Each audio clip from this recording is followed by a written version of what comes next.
स्वागत है अपने सबके फिर से एक नया वीडियो पर। जब हमने शेयर बाजार में स्टॉक मार्केट में इन्वॉल्व होनी सन लगानी करनी सन तो हमनी के सही पूरा डिटेल जानकारी ना भइला कारण से बहुत सारा मन में दुविधा भी रहा। जब जब कोनो न्यूज में कोनो पेपर में बहुत सारा शेयर संबंधी जन बात रहला वो आवला वो अवस्था में हमनी के सही जानकारी ना भइला कारण से बहुत ऐसा शेयर बा वो छूट जाला। लेकिन कुछ तो ऐसा शेयर बा कि हमने के बैंक में जाके भी ना भर पाओ इंसान। आखिर कौन चीज़ हुए जना के पास हमने के सही जानकारी ना भइला कारण से ऐसा सब समस्या आवाला। जैसे अगर बात कर जाओ तो आईपीओ का हुए, एफपीओ का हुए, राइट शेयर का हुए, ऑक्शन का हुए, ये चार गो जौन टर्म्स बाटे ये हर एक लगानी करता के जानल जरूरी बा। जौन लगानी करता शुरू में स्टार्टिंग में शेयर बाजार में इन्वॉल्व करता ये चार गो टर्म्स के अगर सही जानकारी ना भइला कारण से हमनी के जौन पिछला बात कहनी है वैसे समस्या आ सकता। पैसा रहते भी ना भर पाम सन आ अगर हमनी भरे के बाद बैंक में जाके भी फिर के वाला अवस्था आ जाला। अभी चार गो जौन चीज़ सुनिए सन IPO, FPO, right share, auction, एक बारे में संपूर्ण डिटेल अब जाने खातर अपने वीडियो को अंतिम समय तक बनल रही तब अपने के अच्छा से बुझ पाम।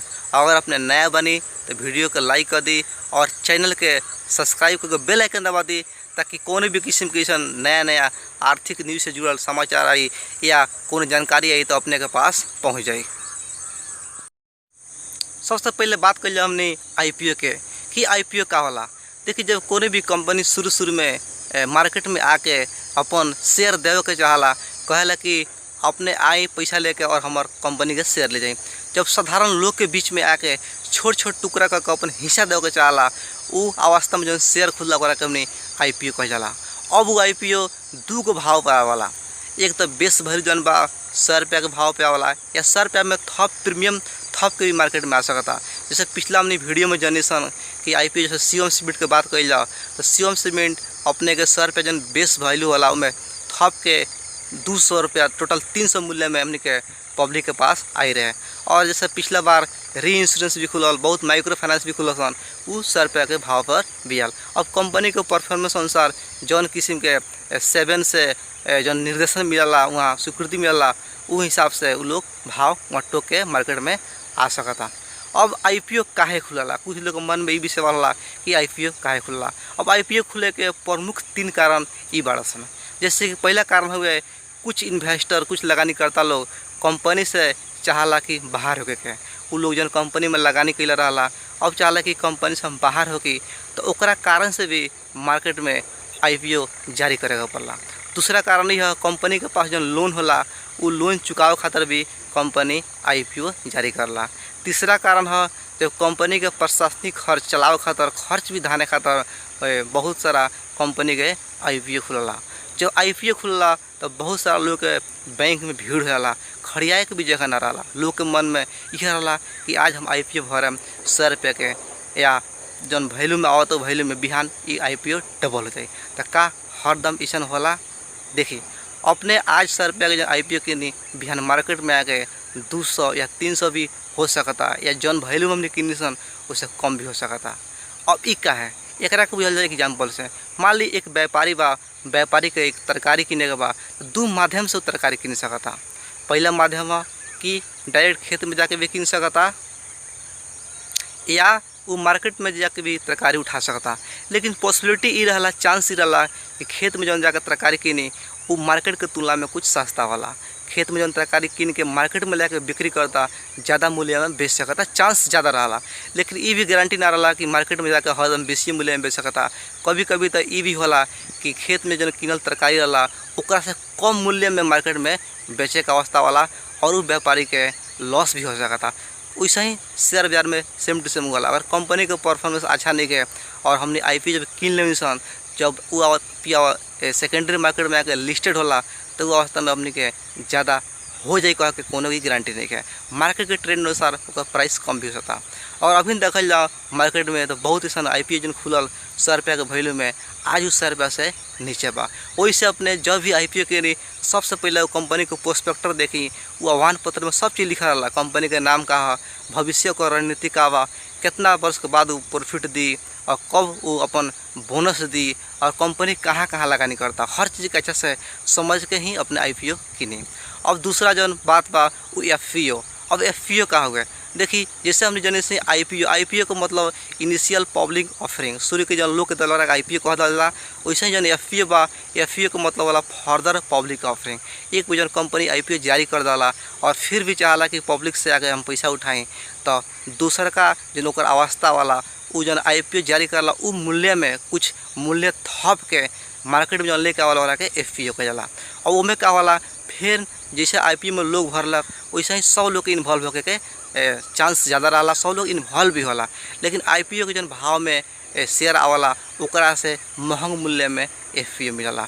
कोनो कंपनी तो FPO बेस वैल्यू 100 रुपये में ही देला, लेकिन मैक्सिमम चांस रहा कि IPO के तुलना में हल्का ये महंग वैल्यू में भी आवाला। ये हमने के FPO हो गया। तीसरा जन बात बाटे राइट शेयर। बहुत सारा दोस्त पूछने कि राइट शेयर का होला, राइट शेयर का कितना बार तो राइट शेयर खुला था बैंक में लोग पूजला जन नया आदमी बा और वो लोग शेयर भर ना पावला। वही से अब हमने के राइट शेयर के बारे में भी डिटेल बुझल बहुत जरूरी बा। राइट शेयर का मतलब का होला, जैसे भी कोनो कंपनी के हमने के पास शेयर बा, अब वो कंपनी फिर से शेयर जारी करे के चाहता और चाहता कि हम नया लोग के ना अवधि FPO ना खोली, जेकर लगे शेयर बा उहे लोग हमारा कंपनी के शेयर फिर ले वो अवस्था में जौन शेयर देवाला वाला हमने राइट शेयर कहनी छा। जैसे एग्जाम्पल से बुझल, मान ली एक कंपनी के शेयर IPO जारी कर दिलक, वो अब का कैलक फिर पूंजी बढ़ावे के बा। अब बाध्यकारी नियम भी हो सकता पूंजी बढ़ावे के, या कंपनी के बिजनेस पेपर बढ़ावे के सिलसिला में भी हो सकता। जैसे वो पूंजी वृद्धि करता और फिर ऑफर करता उन लोग के जौन लोग के पास शेयर कंपनी के पहले से बा, कहता अपने ही के हम देवे के चाहते हैं शेयर नया लोग के ना।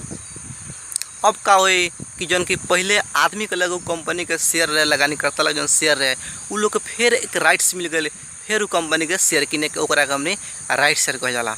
अब राइट शेयर उहे लोग के भरे के मिली जौन लोग के पास उस कंपनी के पहले से शेयर बा, ओमें नया लोग के इन्वॉल्व ना करे के मिली, ना रहे के मिली। कहला कि बहुत लोग के जानकारी ना भइला कारण से या कंपनी के अच्छा परफॉर्मेंस ना भइला कारण से वो IPO कितना लोग ना भरला। जौन शेयर छूट जाला या ना भर सके जाला ओकरा कंपनी का करला फिर एक दूसरा माध्यम से भी सेल करला जौन है ऑक्शन। लेकिन हमने चौथा पॉइंट में कहला जैसे के बारे में डीलिंग में बात करिए ऑक्शन। ऑक्शन मतलब नीलामी। अब नीलामी का हुए, जैसे कि मान ली कोनो कंपनी के राइट शेयर खुलल बा, राइट शेयर बहुत लोग ना भरल या विभिन्न कारण से छूट गए, अब उस शेयर के कंपनी ऑक्शन में नीलामी में लिया के बेच सकता। तो का हमने के राइट शेयर में जौन शेयर भरे के मिल रहे उहे भाव में मिली? बिल्कुल ना मिली। राइट शेयर में तो अपने के पास एक बहुत बड़ा मौका रहे कि कंपनी के शेयर फिर अपने उठाई उहे मूल्य में जौन मूल्य में अपने शुरू में किन नहीं। मान ली एक कंपनी का आज मूल्य मार्केट में 1000 रुपया, लेकिन जब ओकर राइट शेयर खुलल तो उस शेयर अपने के 100 रुपया में ही मिलल। लेकिन अपने वो कंपनी के राइट शेयर भरल छोड़ देनी या कोनो कारण छूट गई तो अपने फिर चाहते कंपनी के शेयर उठाओगे तो अपने के जाएगा पड़ी ऑक्शन में।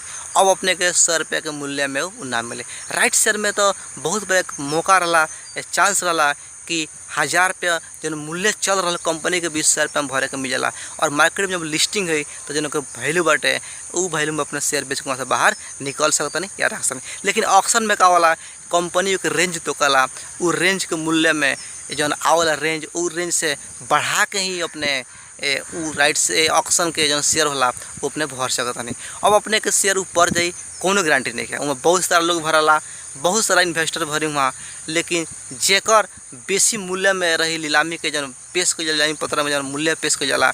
मान ली एक कंपनी के जन ऑक्शन आई नीलामी आई कंपनी अपने के रेंज तोक दिलक। अब रेंज खासे कौन रेंज होला, मैक्सिमम तो अपने के बता दी कि 100 रुपये से ज़्यादा या 200 से ज़्यादा मूल्य के बढ़ा के अपने रख सकता नहीं। अब वैसे जे ज़्यादा 20 रुपये बढ़ा के रखी ओकर पढ़े के संभावना ज़्यादा रहा, उहे लोग के पड़ला। बाकी जे कम मूल्य में नीलामी के पत्र भरला उ लोग के शेयर मिले के संभावना बहुत कम रहा। वैसे अपने प्रयास करी कि राइट शेयर जब खुलता तो अच्छा से रीड करी, जानी कि कब खुलल और भर के अपने शेयर उठा सकते रहे। आज हमने जानी से वीडियो में 4 चीज़ IPO का है, FPO का हुए, राइट शेयर का हुए और ऑक्शन जन नीलामी कह जाला ये का। इस संपूर्ण चीज़ के अपने अगर फिर से ना बुझल तो वीडियो के अपने बैक करके देखी और समझी। और इस चीज़ से कौन किस्म के अपने के कमेंट बा जो समझ में ना आयल हुई तो अपने कमेंट बॉक्स में कमेंट करके पूछ सकते हैं। चलिए वीडियो को अंतिम समय तक देखनी। बहुत बहुत धन्यवाद।